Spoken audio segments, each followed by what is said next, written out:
Now hear the angels sing, a new king's born today. A man will live forevermore because of Christmas Day.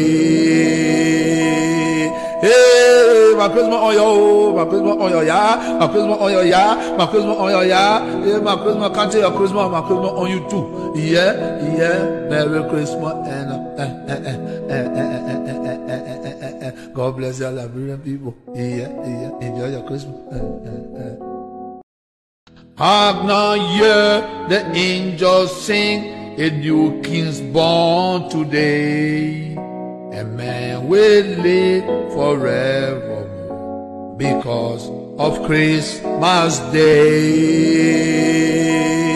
Hey, my Christmas oil, my Christmas oil, yeah, my Christmas oil, yeah, my Christmas oil, yeah. Hey, my Christmas, can't tell your Christmas, my Christmas on you too. Yeah, yeah, Merry Christmas and This country is not about education. It's about what the Liberian people needs. Our needs and wants.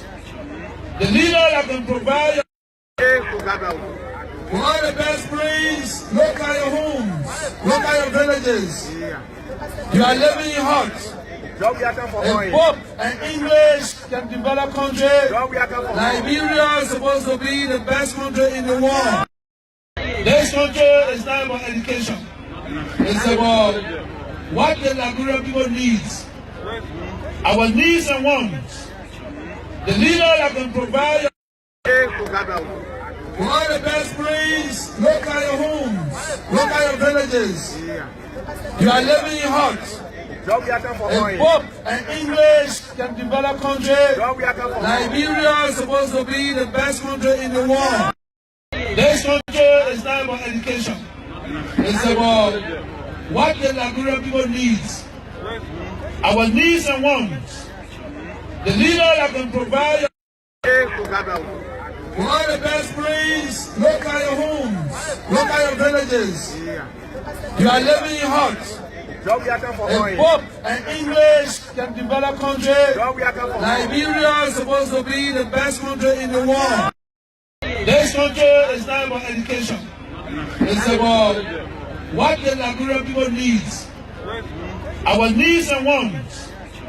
The leader that can provide for all the best praise, look at your homes, look at your villages. You are living in huts. I will support Vice President Borkai in all his endeavor according to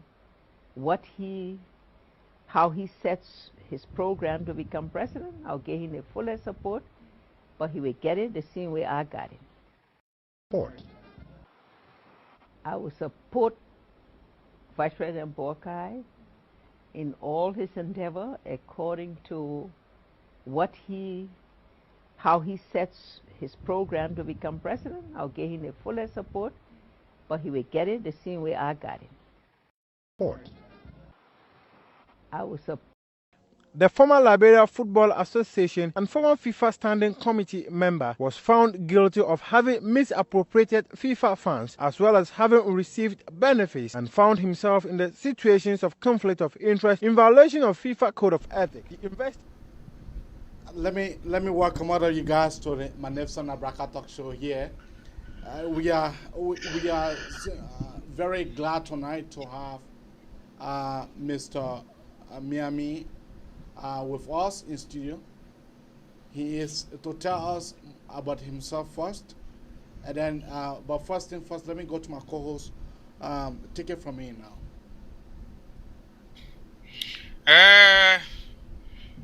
Mr. Kamara, I want to first and foremost bless God for us being part of these advocacies for a better Liberia.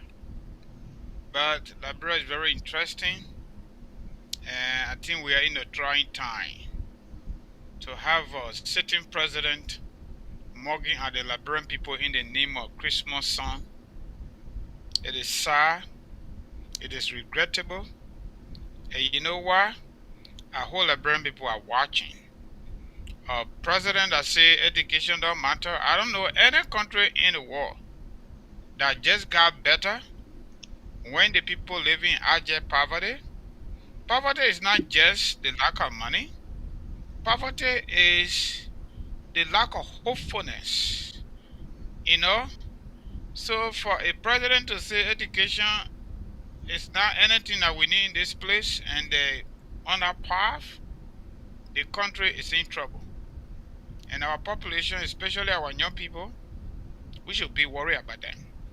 Today, tomorrow, and moving forward. Thank you. Mr. Miamen, how are you doing? I'm doing great. Thank you, Mr. Kamara, for having me. First of all, let us go by your introduction. Say, for who is Mr. Miamen?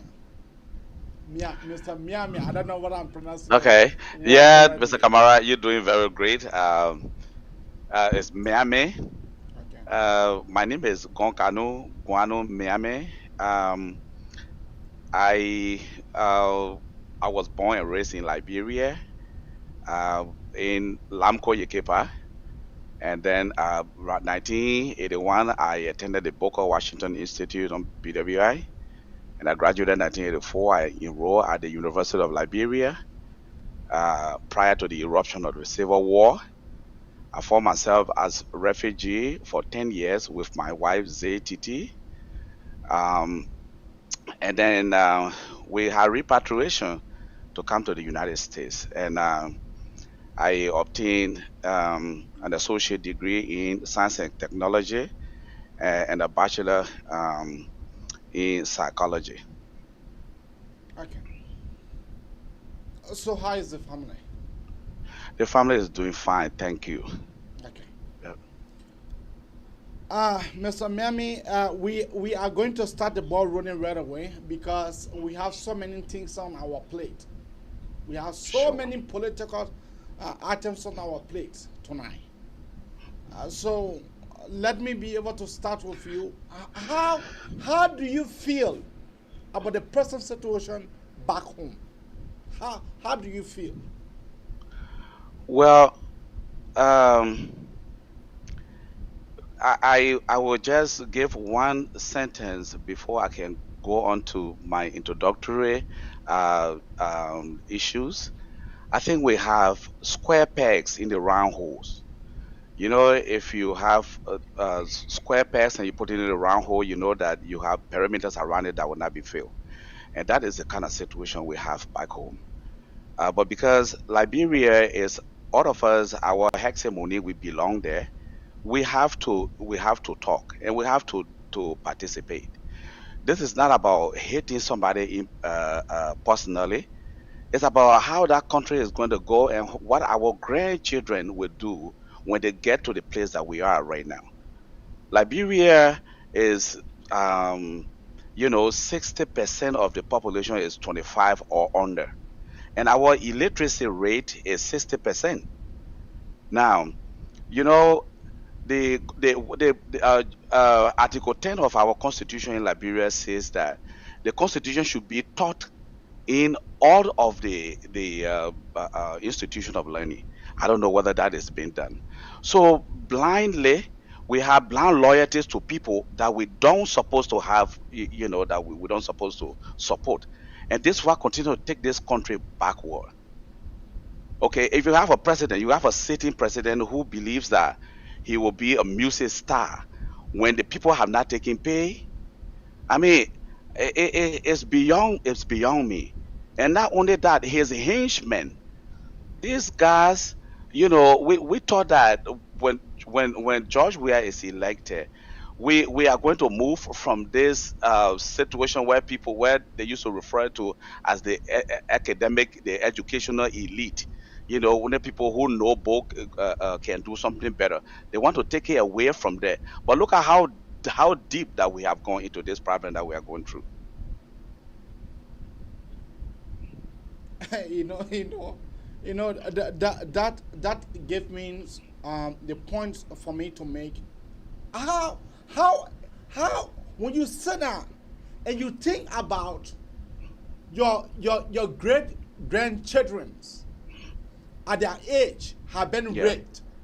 Young girls then have been raped in our countries, but our officials, they don't do nothing about it. Young girls have been raped. Our sisters then have been raped. Our brothers then have been sodomized. But the government is ceased to play deaf ear to those things. You know, Mr. Kamara, is so sad that in the 21st century we have issues like that in our country, and it's not a priority now of the government to take action. It's very sad because rape is not only for sex, it's for control. So it's for control and it's forceful, and this is devastating to the individual that this thing have been perpetrated upon. I don't know whether it bring me one parable in my mind that says, the rogue that have never been caught thought that he's fair because he has not been caught. So this is to me that these very people that are in power, it look like those are some of the things that some of them did before, or they favor it, or some of their relatives are doing it, and then they play deaf ear to it. Why would you, if your child was raped, if your nieces were raped, you know that you are going to take action, but because it happened to other people, then you pay deaf ear. It's beyond me at this time in the 21st century. Let me get the platform to my co-host, Francis. Go ahead. All right. Can he hear me? Yes, I can hear you, sir. Oh, great. Okay. Thank you. Other people are not be hearing me. Yeah, first and foremost, I want to say thank you for honoring our invite to join the conversation tonight. Welcome. I want to ask you questions too. Sure.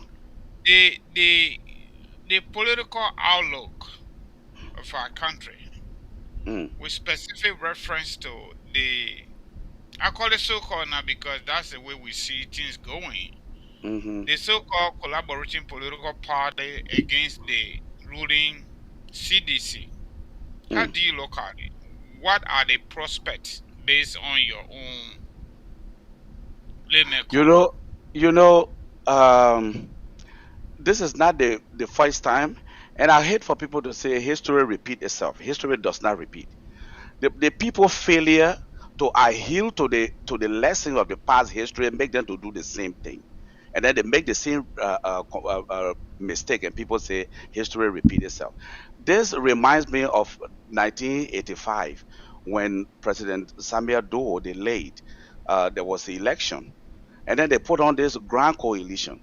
But with the grand coalition that was put forward, the individuals in there, they were all pushing for presidency individually. They were not looking at the situation collectively. And later, what happened? Doe won the election, so-called, and eventually, because it was not free and fair, and the problem originated. So right now, I think this is a replica of what's transpiring right now in our political system. If you put it up a coalition, this is not. It's not about you. I mean, this is not self-interest. That's the interest of the country. So if people are going there with specific objective, if everybody that forming this grand coalition are going there with a specific objective, how possible for that to hold? And the same thing that we saw before is going to happen. And what's going to happen when these guys stay in power for another 6 years? Guess what? Because right now, I go to Liberia every year. My wife and I go to Liberia every year. We bang on the ground. We know what's happening there. There are people who stay. There are people, prominent people tell me, well, where the money is where we're going to go. When the next election comes, we're going to go behind Opon because he's going to put the money out. Now and I heard it many times. So when the coalition fails, guess what? We're going to be in another hole again for another 6 years. Trust me. Yeah, but equally so, the Liberian people, they are not fooled. The Liberian people, they are not fooled. I remember Mr. Goanue Miamen. Mm-hmm. I remember Goanue Miamen campaign 2005. Mm. Goanue Miamen wasted money. Kennedy Sunny. To Kennedy Sunny headquarters, every day they used to kill cow. Every blessing day. But where were they when the election came? The Liberian people, they are now fools. What our people are seeing now, trust me, the elections to come, they will make a rightful decisions.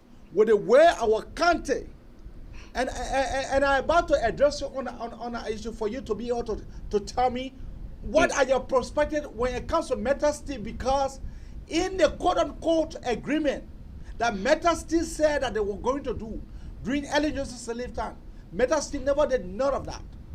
Today, they are coming out in different forms. Look, listen, Mr. Kamara, it's very simple. Look at the, our social and political culture is that a leader is never wrong. I mean, I don't care, we can say a lot behind them, but none of us are able to petition, to be able to demonstrate, to go before their door and say, hey, this must be done. I mean, a lot of people don't do that in our political setting. Now, Meta Steel, because they know that once they put one of the lawmakers, once they put one of those so-called political giants in their pocket, they know that they can stand upon that and do anything to the people. What this guy is doing right now, Mamadi Doumbouya in Guinea, when the guy took over, I hope he followed through for what he's doing or what he say. He say alumina, because alumina, which is one of those key materials that people use worldwide, is been the raw material comes from Guinea. So this guy is saying that they should get ready to manufacture that in Guinea. If we have started, Liberia gained her independence in 1847. If our people, let's not look at the people that have did theirs and gone, but what about us now in the 21st century? Why we can't start it right now? Why we can't have something? Why we can't have manufacturing places in our we got iron ore, we got diamond, we got gold, we got all of these things. Why up to now we have not done it? So Meta Steel, what they're doing is that once they know that the key member of the government is in their pockets, they will use that, my brother, and then be able to still use our people. Francis. Yeah, Mr. Miamen, even though you touched on that already, but I have a follow-up question. Oh, sure, go ahead. It baffles my thinking. We live in America, right? Mm-hmm. At the beginning of the month, that's the time we pay our rent. Sure. If we having a mortgage, that's the same time you pay. Even the cell phone, the beginning of the month you pay the call it off. Right. So I guess you are now a lawyer. I'm not a lawyer, but just out of the blue sky, on the basis of common sense. If you have the 12-month lease agreement, for example, and the landlord tells you you're supposed to pay $3 every month. Instead of paying that $3, you try to split it. You pay $2.50 and say, okay, next month I will pay the balance one. But in addition to that, there are terms and conditions laid out in the lease agreement. Right. You can't play loud music at night because you will be disturbing other people and that, this and that. Sometimes when I hear people talking about we just from war, it baffles me. Because why? Sierra Leone, according to our development partners, is already ahead of us. I'm not even talking about Guinea. I know we all on the same kind of level, but these three countries, Sierra Leone, Liberia, and Guinea, we got similar things that happen at the same time. I'm not even talking about Rwanda because they're way ahead of us. Right. My question here is, if you're the tenant, okay, you didn't live within the confines of the lease agreement, based on terms and conditions. In the first place, you breach the contract. That's whether definitely that lease true. expire or not, you'll be asked out. If you don't get out, is it on? Yeah, I'm hearing you very loud and clear. Okay. If they will give you notice. If you don't get out, they'll go to court and they will evict you. So this is my question, trying to be a little bit practical. Okay. This mineral development go whatever you call it, Meta Steel. They signed a contract with government of Liberia, represented by Minister of Justice, Minister of Finance, and the President. Right. And our lawmakers also approve it through ratification. My question now is, everybody have seen the fault. Everybody have seen it. They say Meta Steel did not do what they were told to do in the agreement, black and white. Okay. Why are we not discussing Meta Steel to stick to the agreement by starting and implementing those key areas that the agreement talk about? But they are requesting for extension. Look, so, holding all things constant, if the agreement still got 9 years left, and they are not meet up with the first 5 years, because I said I was in Liberia when everything was done. From this point to this point, you should have this number of Liberians working at the level of your executive people, at the level of the ordinary people, and this and that. They didn't live by anything like that. Right. Why are we negotiating new extension instead of telling Meta Steel you are not even following the agreement? And what role Nimba County play, saying you are a statesman from there? Look, the thing is that, you know, they have the common saying in Liberia is that they play the way your hair bend and how they call your hair. We look. In fact, outrightly, I should say that this is where in politics that citizens take matter into their own hands. Because if the government cannot serve you right, look, right now, those people need not to even be operating right now until they even if they amend before the amendment of the of any new contractor agreement. The one that once they fail from the beginning, that's supposed to be the red flag for them to stop. Instead of them talking about negotiation right now, but the ordinary Nimba citizens who are not in power, who are being affected, because long ago when Lamco were there, people were close. We got one party system in Liberia. Right now we got multi-party democracy. We got people that we elected free and fair to represent us. When those people not representing us, what do? Okay, make petition. Go to. That's the reason why I was talking about Article 10 of our Constitution today. You need to teach the people, because our people are blind. Liberia is 60% illiterate. I mean, according to the latest statistic, 60% illiteracy rate. But despite that, a countryman know what their right is. They know some of the right to a certain extent, even if you don't teach them, you know, the constitutional right.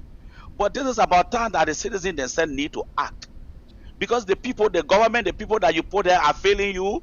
Hey, this is the time that you need to act. This is no time for war. There's no time for violence. But we can petition our people. We can go and form our delegation to go meet the lawmakers and tell them. Meta Steel never. I know there are a lot of people standing by to take over those mountains, because we got very rich mineral resources. But I'm saying again that they are playing with the people because they got somebody hands is in their pocket somewhere. That is the problem. But Liberian people do not wait, and they shouldn't be able to wait until because where else can we go? What else can they do? You know, the people fail to adhere to the first contract, and then you want to tell they're coming back again to say we got to renew what? I mean, that's why I look at it. I say we should do extension, now renewing, extending.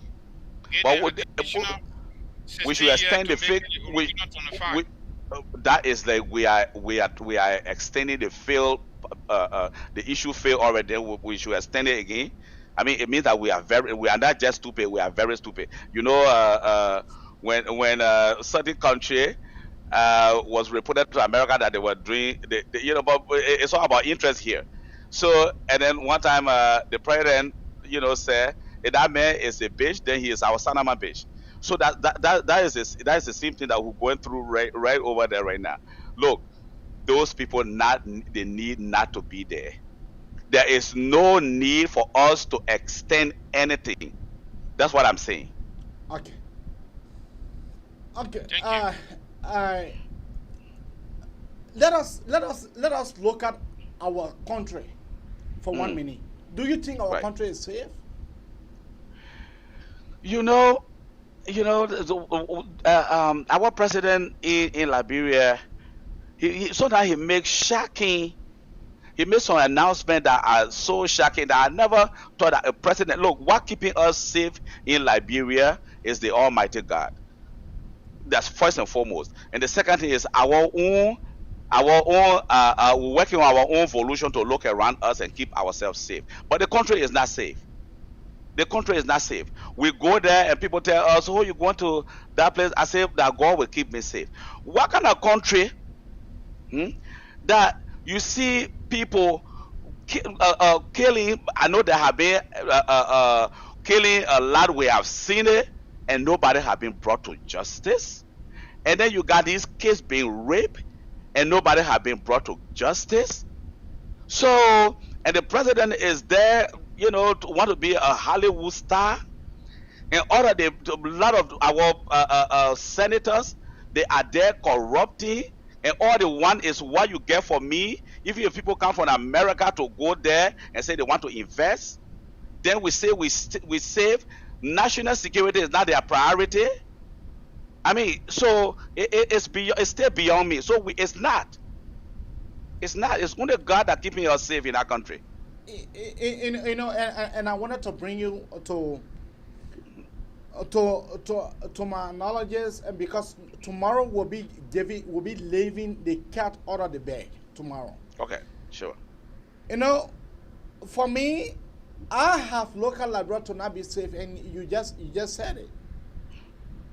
But do you think the massive killing that has been going on, that the president have not been speaking? The 3 boys didn't get missing. The president never even said crack his teeth. The other 2 of them were killed. Yeah. The president never cracked his teeth. All the president said they were boyfriend and girlfriends. I know.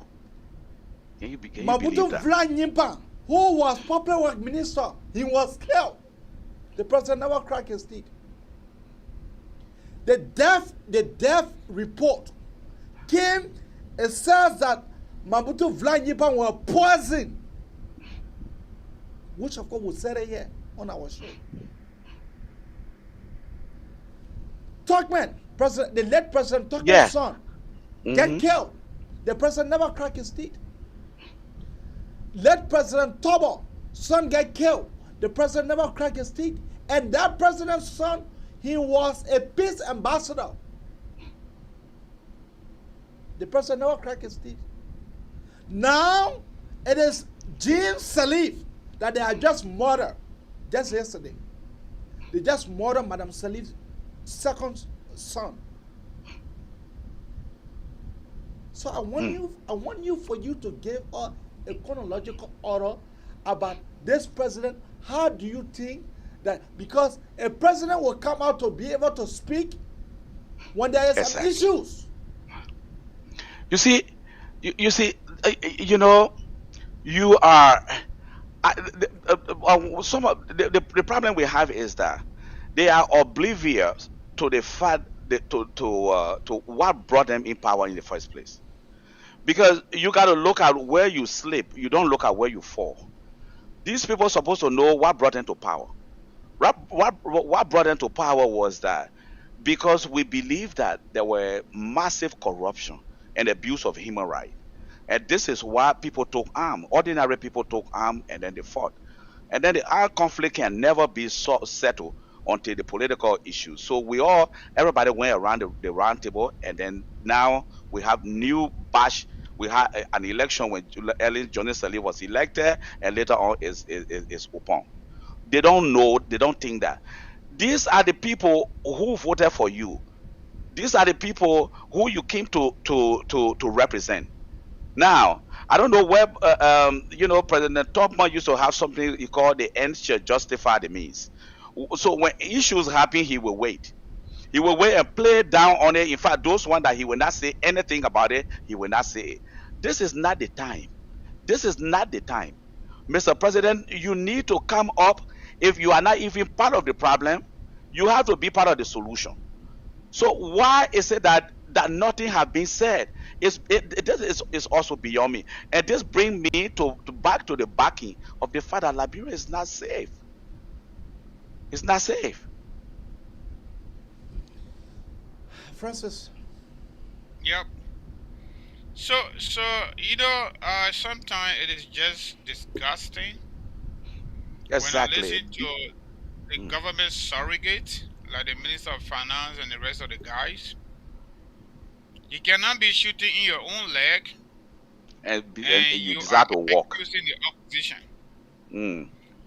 Every part of the world, especially developing countries or third world countries like Liberia, when national security is not to the level that it should be, development is automatically affected. Definitely. Progress is automatically affected. Investment will not come. Affected. Transportation is also affected. Democracy will be humble also. Yeah. Because election is 1 year, starting January 1st. Since the inception of George Weah-led government 2018, there have been series of illegal killing of people, and up to this point, we do not have record of any possible prosecution and conviction. Now, how are you going to have companies going to Liberia to invest, to employ our people, when people are found on the street, killed, and nobody knows who killed them? When people are going to bed by 7 o'clock or maybe 6:30, mandatory curfew. When the country does not have light, I'm not calling it electricity. So every single recipe or catalyst that humble or hinder development, investment, democracy, and everything you think about, it is being practiced and instigated by the government itself. So, Exactly. right now, initially we talk about auditors. Later on, it was about the 3 guys, the 3 boys that went to work for Simosi, they're gone. We don't know what they are worried about. Then they wire educators. They put on an ugly vessel, and that one cascade, got messed up in the deep sea there, going to Maryland. About 28 people, according to the government, were on board. How many bodies we got? I think 8. That case is over. Because what? The problem in Liberia is a Coca-Cola problems. So by the time we talk about it, a couple of days, It probably goes down. a week, and with it, they will go back to find another one. So it is becoming, if it has not become already, habitual or the new normal. Now we got to a different level now. So we killing former president children. Thank God we already gone another level, a little bit higher, because the other president is still alive, and we're done with her son. So it is not a good thing, AB, for our country. Look, somebody let me said something to me yesterday. let me tell you I don't want to this. say it. Let me cut you off from there, sir. You know what happened is that those of us here, you and me, that have Liberia at heart, people still try to demonize people from America. In fact, that we will talk about it later. But when people sit here in Liberia and say, we can't get job, government is the sole employer in Liberia. Everybody wants to work for government. In America, where we hear you all of you know, because of the stability, you have uh, uh, people, NGOs operate. NGO are the one that even run America. But how will we get there? Look at our neighbors. Look at our neighboring country that you just called. Look at Rwanda. I really don't want to call Rwanda a lot because, it's a shame that we are to where we are. And Rwanda, 39, only 39% of the people live below poverty line. In Liberia, 60% live below poverty line. And apart from that, 1.2 million live far below the poverty line. How can we get out of there? We will not get investors, just as you're saying, because when there's human rights report every day that people are dying, people are being killed, and the government is doing nothing. These are things that are supposed to prompt the immediate attention of the government, of the president and his henchmen that are taking, that are in a strategic position of trust, especially when it comes to security. When these things are not happening, we will continue to ring the bell that we want to have investors to go to Liberia. We will want to have, NGOs to go to Liberia. But people are still making their assessment. When they hear some of these things, they get afraid. And government is the only, when government does not pay, the country is crippled. Government does not even make money, according to what Lucky, who developed democracy, he said that the principle of democracy, he said, if human beings, we were all working mutually, we don't even need government to guard us. But now, because we are not we human beings will not straight with one another, that's how we get government. But when the government is there again, is not protecting us, then where do we go? So this is one of the point where our poverty is coming from. When you got no investor going to the country, you're not going to have, not everybody will be employed by the government. There are people that are employed by government that I know today, they're not even taking pay. I think the people can tell them, say, you just go pay yourself. How the corruption will finish. I know people that are employed, and send the employee, they have not got pay. How they get it paid? And then they expect to wear nice uniform, clean one. Where they will get it from? They either got to corrupt to get it, or something, because you when you take pay, then you use your pay to buy whatever that is better for your job. But look at that is how much the country is going. Okay. So now divert a little bit to Nima County, because Nima County is to my heart. Okay. So it is to my heart too. As I learned that Prophet Key is contesting in Nima, what's your take on that? Okay.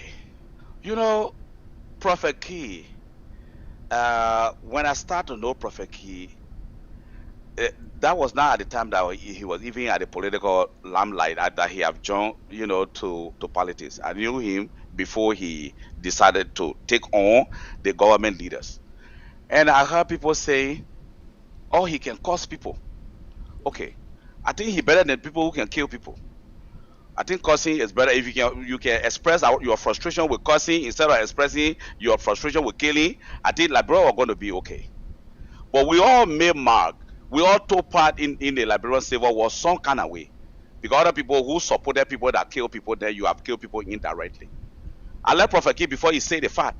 But because he is frustrated, and then he doesn't have to take gun and kill people, he expressed it by cursing sometimes.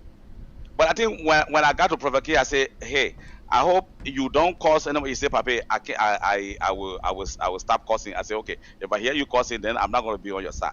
I love it. We want people, come on, people who kill people and people who curse people who do better. So I like him. I definitely like him. So you like him for his political ambitions? His ideology. I don't like him because he can cause people. In fact, I have never watched his thing that he caused. I like the platform that he put in forward, the plan that he making for Nimba County. Okay, those are the things I look at. I don't look at the fact that he cause people or he doesn't cause people. I don't look at that. I was sitting down here. My father was the chief in Butu for a long period of time. My grandfather and my father became chief for a long period of time in Butu. That name Miamen. When the first election came, I rallied around my people and mandated them. They voted for Prince Johnson to get him to be a senator. Because we felt that the same way Prophet Key is talking, Prince Johnson used to say the fact, but he had become super corrupt, So up at this point, so guess what? We will have somebody there to go and contest, so we can see. Because our people, our politicians, they see rivalry, they see it as an enmity, and that is not it. Nobody is your enemy. Look. People who criticize, you need to love them, because you need to use their criticism to be able to do the right thing. And this is where we are in Niba County. I'd love for us to go deep into it. But Prince Johnson said that upon Prophet Kid arrival, he will ask the women of Nima County to naked themselves. Oh well. The women of Niba County, they're not different from the women of Niba County that are in America. And I know that 90% of the people, the women that are here in Niba, that go and come, and some of them live in Niba, and they come here, they love him. So let me see the women that will be able to naked themselves and go. I don't think, look, he's just trying to politicize it so that it can look, so that he can, the same way he demonizes people that come from America. He always preach the anti-diasporic situation where he telling the people that, the people in America, the people eating hamburger, they are in America. And this is today. That is a greater divide that man is also perpetrating against the people of Liberia and Niba County at large. We who came to America, we didn't do anything wrong. At least some of us that are undertaking project in Liberia, we are trying to alleviate the unemployment on the government, because we're undertaking project in Liberia and we're paying the people to do the work. So that take the burden off of the government here. I don't know why they got narrow mind, they can't think that way and all that kind of thing. I don't know. But as far as that Prophet Key situation is concerned, let me see it. It will be the first time for me to see Niba County women that I know taking out their clothes to welcome somebody. All right. Our phone line is open right now, so you can keep your call coming on 215-824-8124. or 267-938-2801. That is the number to call. Let me just ask a quick question. Yeah. Yeah, Honorable. So we just talked about Prince Johnson just now. Do you believe in the U.S. State Department / the Treasury pay for play analogy sanction level against Prince Johnson? That's number one question. Number two, there is this issue of war and economic crime. And every time people talk about it, Prince Johnson taking like people are getting at him. What is your view on the issue of impunity and the impunity? Okay. First of all, with regards to the accusation that the State Department made about Prince Johnson, if they can prove it, it's fine. If they can prove it, it's fine. This is not about the already. Okay. Yes, I reference to 2005 and 2011. Yeah. 2017. Okay. Now, here's the thing. They banned him from entering the United States. I mean, of course, I think Prince Johnson banned himself already long time ago before they banned him, because if you can, from their human rights perspective, if you can catch a sitting president and cut his ear and kill him, publicly, then you are ostracized by their society, as far as their society study is concerned. But if they feel that, but I know America, what they do is that if the crime is against them, they will have to hunt you down and be able to prosecute you. If the crime is not against them, it's against their interests, what they do is that they petition their interests. They go after the people that think that will go after Prince Johnson to be able to say, hey, this is the finding that we found on him. We open the corridor for you to say XYZ to him or to do XYZ to that person. That is what the American government does. Now, as far as the war crime is concerned, I for one, I stood up for the TRC, because TRC, I think before the TRC came, this is something that all the Liberian people agreed upon, and then TRC was held. Now, what I didn't understand was what is going to be done with the result of TRC. If after TRC, then the whole thing finished, or if TRC is over, the recommendation of TRC will be XYZ and it has to be put into effect. That is fine. But I for one person believe that the war crime is not going to be in the interest of Liberia, because who there never participated in the war? I mean, if not directly, it's indirectly. When you hold the rope, the whole rope whole bush. So that is the situation. I for one, I don't stand for the the war crime, to come to Liberia, because if it comes to Liberia, guess what? Neighbor will turn against neighbors, brother will turn against brother, because people are going to be because there are people that are from the same house. One person was fighting for their faction, the other person was fighting for their faction, and all that kind of crap over there. No, when they're talking about war crime court, they are not just talking about the layman. I know that. They are talking about the top. Exactly. Now, so are you saying that our society should remain the way it is? TRC recommendation should be put into place. But if TRC recommendation, it is stated that some of them should not hold public office. Very good. It's said that some of them should be banned. Very good. Okay. But when they bypass that, so it never took effects. Exactly. So now the war and economic crime code is the best way forward, to my belief. Okay. Because you are right. You are right, Mr. Kamara. Here's the thing: economic code is better than the war crime code, because this is the viability of this country is economic.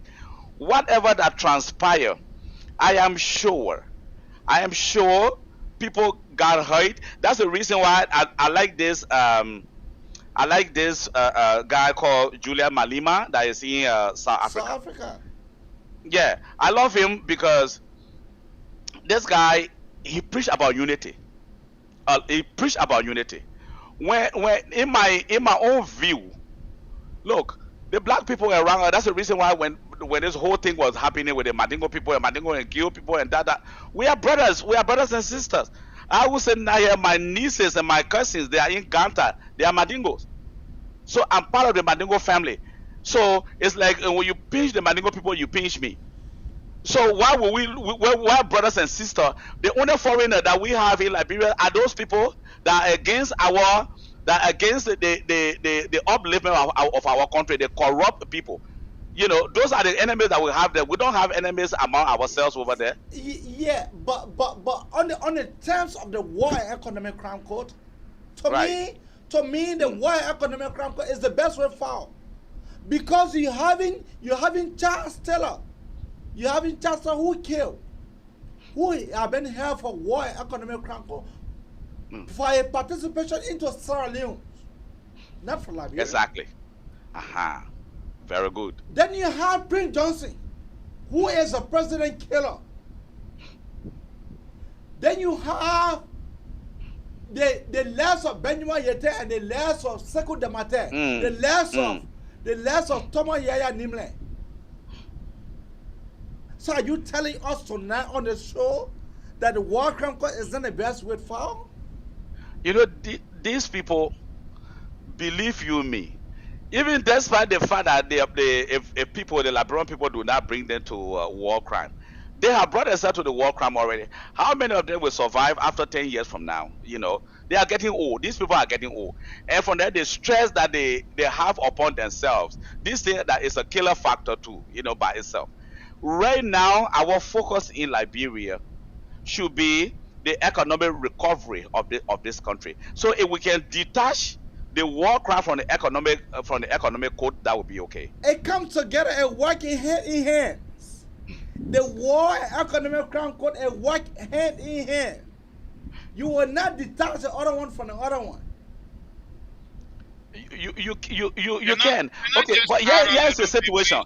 Here's Ellen Johnson Sirleaf, who was 2-term president of Liberia. There's a man who told MPFL or whatever group and say, level down the executive marshal, we're going to build it.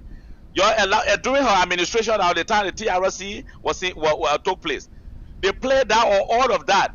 And she is now she now going with flying colors. She has become president for 12 years, and she left from there and then living, wherever that she wants to live. Right now we want to get to the war crime code. Will she be brought back and be prosecuted because for her role she played? So this is what I'm looking at, because we don't want to open new wound, into this situation that we're in now in Liberia. Mr. Miamen, I totally disagree with you on that. Sure. That the tribunal will serve as an obstacle for economic activity, development, democracy, and disunity. I disagree. Okay. The reason I disagree is simple. We got Sierra Leone next door. Yeah. What happened to them? And before I go further, I got the TRC recommendation here. And the architect of the TRC in terms of leadership is Jerome Verdier. Probably we could call him to come and give us an insight. But the TRC recommendation is in, I think, 2 or 3 categories. Okay. But what they really focus on when they make that report was about people that bear greater responsibilities. Yeah. Okay. One of them is Prince Johnson. Yeah. Another one, Charles Taylor. Another one is Ellen Johnson. But hold on a minute. I believe in the theory of self-preservation and the state of nature. Yeah, that's a lot of nature. Eddie was a sitting president when the TRC report came out. She was already president. And considering Article 60 and Article 61 that call for immunity, not just President Sirleaf, but future and current presidents. So you want to tell me that President Sirleaf needed to prosecute herself? I know you will not do it. I will not do it. Nobody want to prosecute themselves. The number is so that's the answer to that. The next thing here is the number is printed right on the show here. The number is we are all talking about corruption. We are all talking about corruption, and the corruption here is not just about taking money away or taking intended resources for the development and for the goodwill of the people of Liberia. We're talking about political, economic, and social corruption. This is the same thing the Redemption Council told us in the war. That's correct. That the governors of the First Republic, from 1847 all the way to April 12, 1980, they carry on massive corruption, nepotism, misuse of public office, and violation of human rights. Money, public resources, political, social, and economic.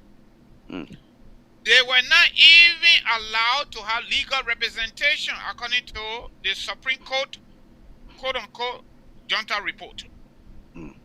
They were not allowed to be represented in that court at the level of the Redemption Council. They did not stop there. They suspended the Constitution of 1847 for straight 5 years. They did not stop there. They court-martial everybody and they slaughtered them in the open on camera. Okay? They did not stop there. They came out with a new constitution and created a specific article, Article 97, with emphasis that their actions, whether it was administrative, whether it was political, whether it was extrajudicial activity, whatever you think about it, should not be entertained in any competent court and jurisdiction in and outside of Liberia. Now, if we as a country, we're going to live in the vicious cycle that because Exactly. somebody is old, the next 3 years, the next 5 years, the next 10 years, they will be dying, then we don't have to try them. What Uh, signal? What okay. signal are we sending You, to you our know, younger people, to our unborn generation? mm, you That's know, my question. Because other people are succeeded. Baba went you to know, court. Charles Taylor is being held in Sierra Leone. He didn't take mm, gun to go there, but he mm, sponsored the war in Sierra Leone. Chucky right, is in jail here for 97 years. He right. headed the ATU, commonly called the Demon Forces. You know that, Mm, right? I know that. So you name it. Mm, So economy and the war crime code, I think is necessary for Liberia so that people can be held accountable for their actions. Let people go exonerate themselves so that they themselves can be able to take the dark cloud from on their shoulder. I think that would be a good thing for Liberia. Not for us, but for the next generation. of course, we are not fighting for this generation. We're fighting for the blueprint that we're going to leave behind when we are going ahead. Okay. Now, yeah, Mr. Miamen, let's take yeah. a quarter here. Quarter, what is the name and where are you calling out from? Good evening, good morning, AB. This is Bobby calling from Australia. Bobby, go ahead. Yeah, AB, the brother that in the studio there is my oldest brother, Mr. Miamen. We all from the same district, same place. But when it comes to the fact, let's see the fact, because corruption, killing, is those same family that work together. If you my brother and you fight for another different fashion, you kill other people's family, go and bear the weight for it. I cannot support you for that because you're my brother. Okay, as we saying, the uncle we're talking about today as a president senator in the country, it was the same person that killed mass people in that country, killed the president, sitting president in the country, take the country money, left the country, come back, and then they rewarded him with position. So we should take all this into consideration, because if those people not punished today, other people will do it tomorrow and walk away with it. Well, so in short, you are saying that you disagree with Mr. Miamen? No. I agree with you that saying we should go for war and economic crime, because those people take our money and they kill our people. Yeah, absolutely. Thank you. Thank you very much, sir. It's a pleasure to hear you. You know what I'm saying here is that, you know, I tell you this: when Donald Trump lose the election here, I said to many people, I said there are two things in my life that satisfy me politically. One, Taylor went to jail, and number two, Donald Trump came out of power. I used to say it. I say it here every time. Okay, so what the only thing that I have that, you know, that baffle me thus far is that TRC, after TRC, who are those that are responsible to put TRC recommendation into action? Who are those that are supposed to do that? Why up to now that TRC have been done years back, and to date the recommendation that it gave, people are still sitting on it? What's going on? It is a simple that It is the government that's supposed to do it. It is the simple that in power. Especially the executive branch. But we just political opponent. Okay. So in this situation, keep your call coming down on 215-824-8124 or 267-938-2801. Wow. So yeah, so this is the situation that we find ourselves in today. If the people that are supposed to be prosecuted, they are holding position, they are holding higher position, they will do everything to manipulate the system. And that what's happening. That is the reason why the people voted massively for Josh Monenwia, thinking that Josh Monenwia never participated in quote-unquote the war, so that he can be able to come to implement that. But instead of that, the mayor said that he rather certify, that Josh Monenwia cannot come here. He can never come here. Yeah, I know. He will never come here. I can be thinking about that too. He can come here. He can come here on UN visiting program. He can be able to come here.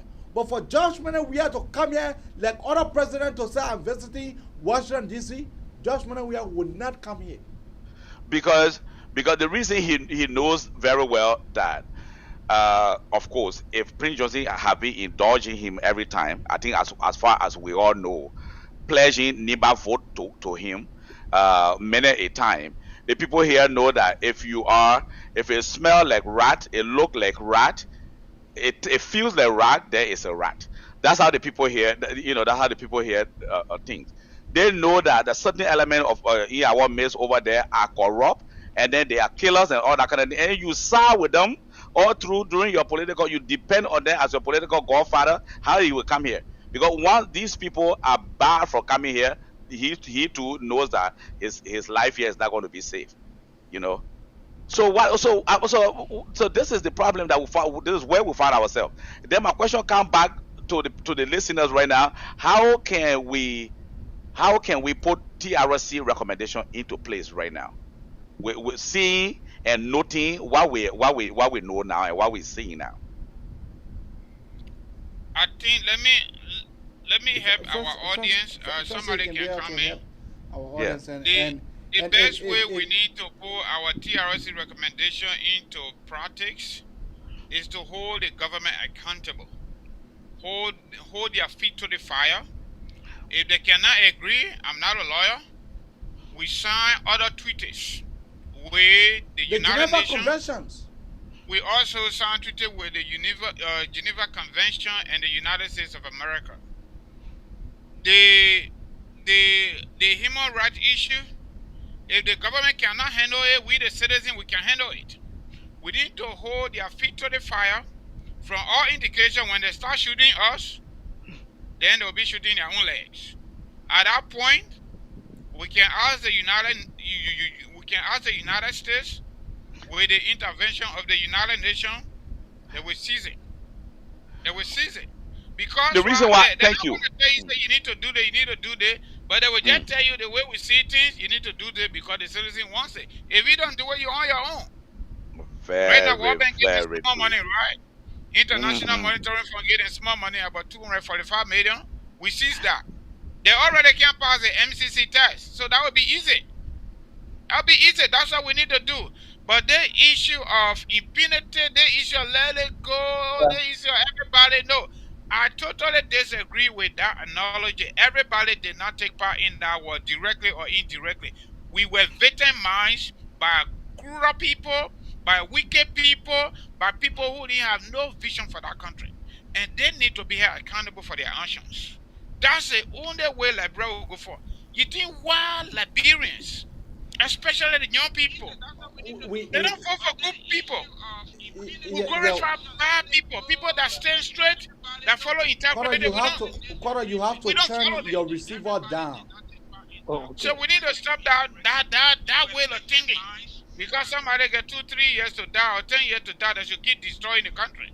So we should just leave them. No. Okay. What is your name and where are you calling from?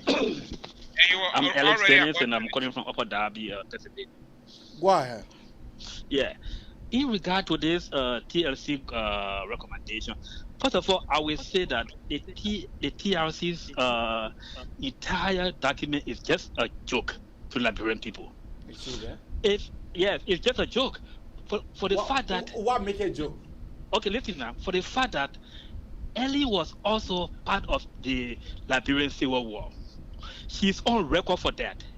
Sitting as a president, and then you coming up with a recommendation that people who took part in the war should not take part in any political activities in Liberia for 30 years. So where do you put her when she's a sitting president? That's number one thing. Secondly, the TRC did not address the cause of our civil conflict. These are things that need to be done before we can move forward. It was never addressed. Secondly, information, please. Georgia government. Information. I will also say Go ahead. I will also say it's also a joke, because if Georgia have a lot of opportunity to have make himself a good president of Liberia. Number one, we also Ellen feel the Liberian people. When he took over, there should have been a lot of things that he should have done to make sure that the money that Ellie and her government corrupted the Liberian people, they should have been audited for that. Because Joshua was waiting to do the same thing that Ellen did. He did not go anywhere to do that. And that's the same thing we are seeing today about their leadership in Liberia. Thank you. So the entire TRC something is getting to get dissolved, and then people need to come up with something different that will serve Liberian people. Thank you. Thank you. Okay. Yeah, Brother Francis, go ahead. I just want to let the caller know that what he just said, TRC did not address the issue of the cause or the causes of the war. That's not true. You can go on the website now and get TRC report. All right, I got a report here. The same thing we're talking about, the same thing that happened today, that what happened that led to the war, my brother, whether TRC address it or not, you already know it. But besides that, they address it. The cause of the war, TRC address it. Okay? So, my brother, you can get one copy if you are in Liberia. You can get one copy from University of Liberia. It's there. You can go on the government of Liberia website. You can get it too. But what really I don't understand about the TRC report is this. I don't understand something. I don't understand the issue of letting born naked, when free, he never saw his knee on. What was the reason behind that? AB,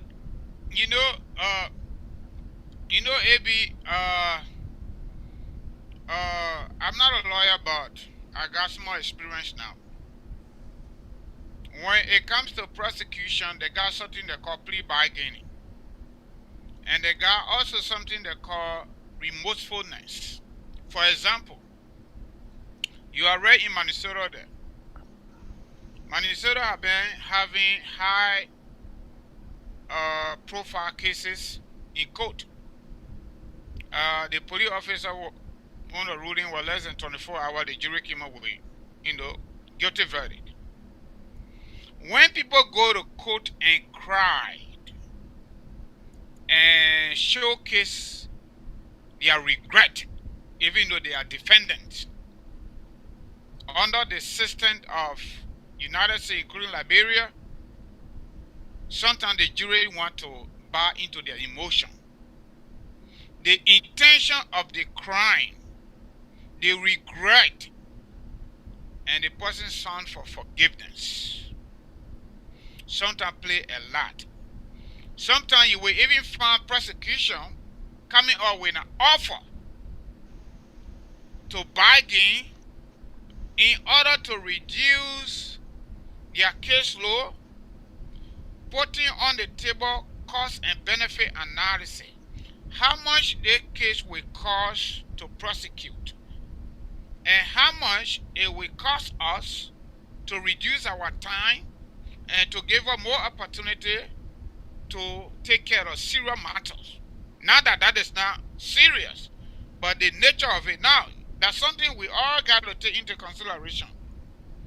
Prosecution is more difficult than defense because you got to make sure to prove your case beyond all reasonable doubt. Today, in fact yesterday, American time, the jury asked the judge in Minnesota that it was giving them very difficult time to come up with a unanimous verdict. You know why? That cop served in the service for 26 years.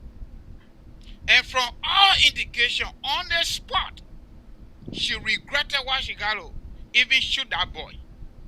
When somebody do something and they say, oh my God, I just did it, I will go to prison. From the perspective of psychology, that's a lot. If you knew you did something right, you would not even think about going to jail. So in my mind, I think the jury is considering that too. But let's go to Bornike's story. We all saw what Bornike did. Bornike went to TRC. The first thing, he apologized openly and consistently he was remorseful. He was remorseful and he asked for Liberian people to forgive him. I don't know what kind of thing the TRC took into consideration to get him off the hook. That question can best be answered by some of those commissioners, including the former chair, Jerome Vardia. Okay. Maybe if we got interest in that, I would suggest we invite him one of these days, so that I actually have a copy here. I got a copy here. Yeah, so that we all can try to educate our people what led to their decision, because he served as chairman. I know he didn't take unilateral decision. It was all about voting in the democratic system. But I think that's why I played the game with the issue of power nicking. Okay. Yeah, Pop. Okay. Crying is always not considered being remorseful. Cry is the emotion. Crying most of the time is considered the fact that, well, I'm crying for myself. I have done this act. I certified doing it, but if I'm persecuted, I'm going to miss my family. I'm going to miss a long time that I'm going to be in jail, and that's why those people can be remorseful. It's not all about the fact that they regret what they do, but unfortunately, that is the angle that jury look at. That is, you are very right. But this is the point that I was trying to make, that being remorseful, look, these people were not under pressure to do what they did. These people willfully get up and say, hey, I am going to do X, Y, Z, and they did it. So the amount of now crocodile tear right now, to me, it doesn't work. It doesn't work for me at all. So I don't see the need that TRC had to let go him, or to consider him not one of those serious. Because this was a guy that killed people. Not one, not two, not three, not thousands of people. Yep. Because he came, Makobo was saying, because he was remorseful. So if Prince Johnson had been remorseful, then they're going to leave the Ohok on him. Prince Johnson refused. Prince Johnson said, even though he in the church, but he seen Prince Johnson yesterday, that he seen Prince Johnson today. You listen to Roland Duo testimony, and I agree with Roland Duo testimony. I agree with Bonike testimony. When you look at the investigation of the TRC, and you look at 1989, 1990, and compare those two events with many of them ages, including Benjamin Yeten, you will get to understand they were child soldiers. Those decisions they made were not made by them. It was made by people. I'm not justifying for them. But even our constitution indicates 18 years is maturity date, or maturity age, excuse me. Okay, so you can look at Rolling Duo age, you compare with the TRC event and the time the war started, and you get to know how old he was. And again, the issue of sociology and psychology, like somebody talked about it the last time. The best place, the best people, are those people who have problem with Samuel Doe needed to use Nimba County. Because Nimba citizens were victimized from the Samuel Doe regime. It's a fact. Nobody can dispute it. So you already had a time bomb sitting now in Nimba County. So by the time the Papa say, yes, we got it. So, I agree for the most part with the TRC report, those child soldiers, those people that were under 18, and they were forced to take AK-47, bazooka, and RPG. I don't think we should hold them liable for it, especially when they regret their action. You're very right about that, because of course their bosses, people who recruited them, are the people that are supposed to bear responsibility of it. Of course, not them. Okay. We have a caller right here. Caller, what is her name and where are you calling from? Koro, what is your name and where are you calling from?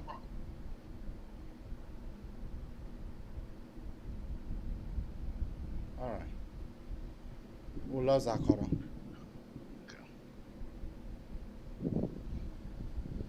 You can keep your call coming out on 215-824-8124 or 267-938-2801.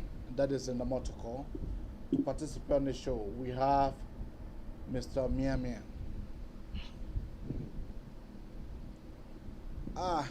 Your parting statement.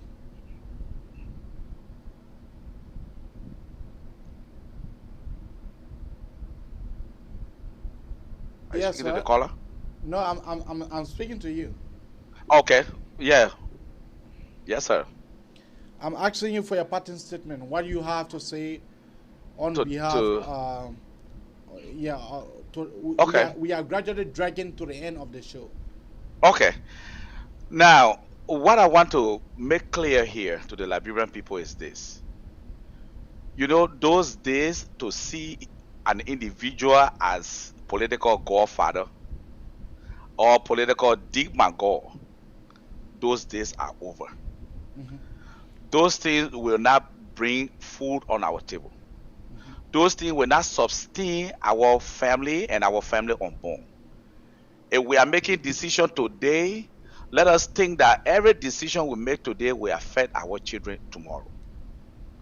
And people continue to say, oh, I don't want to say X, Y, Z because, you know, oh, these people are that and these people are that. No, those days of war are over. Of course, it won't be over for people who are criminal, who always go in the darkness and look for hunt people and kill them. And especially to our 460 some more thousand Liberian citizens. I want to let them know that this is the time to make the right decision. This is the time to make the right decision. Do not wait until you are told. Never people pull you by your nose anymore to say, oh, you have to do this, you got to vote for this, you got to vote for that. Those days are over. So this is my key information to all of you, the Liberian and Liberian. You know, as I forget to bring it out, you and your darling wife, you guys are undertaking a project. Can you lament a little bit about why you guys decided to construct such a beautiful building? Why? Thank you. Thank you very much. And I must be very thankful to you because since we migrated into this country so almost 20 years ago, this is the first time we're talking to a Liberian radio show program here, and people can hear us all over. We are very, very proud of you, and we ask you to continue the good work. Um, as you may know, that Kenija, where that was the home of the Liberian artists, is no more. That's the place that was sold by the government, and then you only see hotels standing up there now. I'm not a dancer, I'm not a singer, I'm not a drummer, but because my wife is embedded, all of her attention, everything is embedded into that culture, I became part of it. And then every country has a culture. It has a culture. If there's no group of people that had no culture, I mean, of course. So we used to call that place culture center. Now it's no more. And now our dances are now concentrated among the buildings or in the streets of Monrovia and other places. There is no place nowadays that people can go and people can get employed and go and teach our culture. Now, my wife is not young anymore. She's getting old. She's aging. So because of this, we thought it was that at least if you impart, if she impart few children from Niba County, these children, not from Nima County alone, anybody that will be in the parameter of what we are doing, these people will be able to carry the torch that she have been bearing all through in her life. They will carry to them. So it's based upon that we build this place in Ganta. We call it ZTT Cultural and Educational Foundation. We got 7 classroom building. It has reached to the roof level now. We're thinking about putting the zinc and other things. Facing the toilet, running electricity, water, and everything. Those are things now that we are doing, and we're doing that so that we can only teach girls over there to be able, those ones that will have potential of singing and dancing, then we promote them up to the life that we have to live, so that what she has been doing will be left for other people from the in Neighbor County. Why you decided to take on that? Why? We decided to take on that because there was a need. Everywhere she goes, people as people were asking her, are you doing anything with in Liberia? Since the Liberians how they call it, Kenya were breaking down. Are you people? Is there any way that people learn how to do what you're doing? So that those questions resonated with us all along. Most of the places she goes, sometimes I give her the democracy. It's not like she's my wife or I got to follow her all over. But there are places she and I have an agreement. There are places that she going. Sometimes I don't want to go there. I say go there, go have your fun time, whatever you. But I know she's a married woman. She respect me. We have 4 kids. 3 were born in Liberia, obviously in the refugee camp, and 1 was born here. The 3 before they came, they did DNA, and they were 99.9% of my children. So I've been trusting her from day 1 all through. But I just decided to support what she is doing for the betterment of our culture. All right, Mr. Francis, you have anything to add up? Yeah, I want to say a big thank you to our guest tonight, and I also want to say another big thank you to our audience for continuing to support us. And I think we had a nice conversation. I think it was kind of authentic and to the point, even though we don't have much time, because time is always my enemy. But we want to say a big thank you to everybody. And you try to support her, and that support is just by sharing. That's it. Share the conversation, and wish you good night. Join us tomorrow. Okay, as for me and the talk show, this talk show has been open since 2017. So your wife ZTT, I take her to be my #1 Liberian artist. I don't know how other people may feel, but that's just the truth I'm saying out here tonight. That I take her to be my #1 iconic artist, because she believes in what she is doing. You can see the sincerity, you can see the culture within her when she's singing her music. So people look at music for different things. I listen, but I don't understand what she is saying. But it resonates within me. It makes me for me to know my root.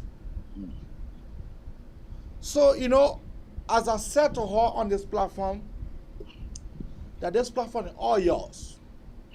Anytime you want to appear, make sure inbox me or inbox Francis, and then you will come on. Other people, we can give them long lists. But for you, you are our VIP. Thank you. So just mention few things. As I said to her, and I'm saying it to you, when a culture, when you want to establish such a cultural things back home, it is better for all of us to put our $1, $2, 2 cents, $1 into it, so that you guys can be able to know what you guys are doing. So you can be able to know that we hold you guys at our heart. So as I said, as soon that billing is completed, you please inform us so we can be able to raise funds. We can carry on a fundraising for you guys, because what you guys are doing, you guys are not doing it for yourself. You guys are doing it for generations to come. So I want to tell you thank you for taking all your time tonight, and for you to be with us on the talk show. Thank you. Thank you, Mr. Kamara, and thank you, Francis. I mean, and I said it before. I'm going to say it again. You guys are doing very great. This is to mold the minds of our people. Every day when they are enlightening, when their mind is enlightened, they will be able to think the way forward. So I want to say thank you to both of you for having me tonight. Thank you so much. Thank you. Thank you. Okay.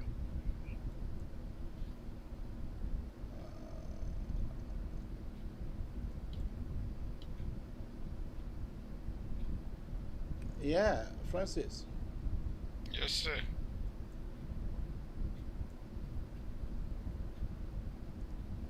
Yeah, so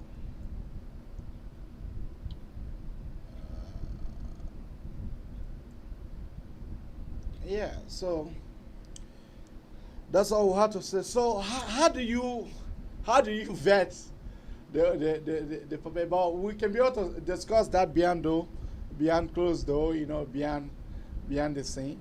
But I strongly believe that the discussion tonight was very much intense.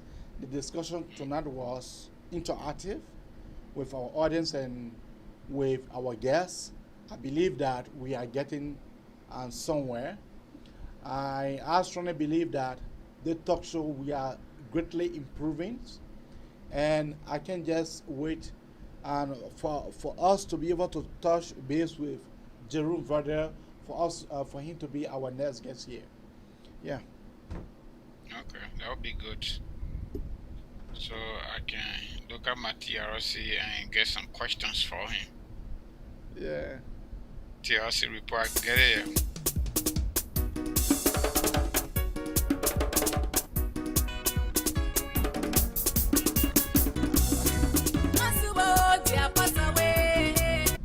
And that's how we'd like to leave you guys tonight on this magnificent Abraka Talk Show. My sister, Fatmata Onuma, thank you very much. I enjoyed the heart. I enjoyed that heart that you gave me. You was coming to Minnesota. My sister said, I'll bring you a gift. And she brought me this common flat hat along with this shirt.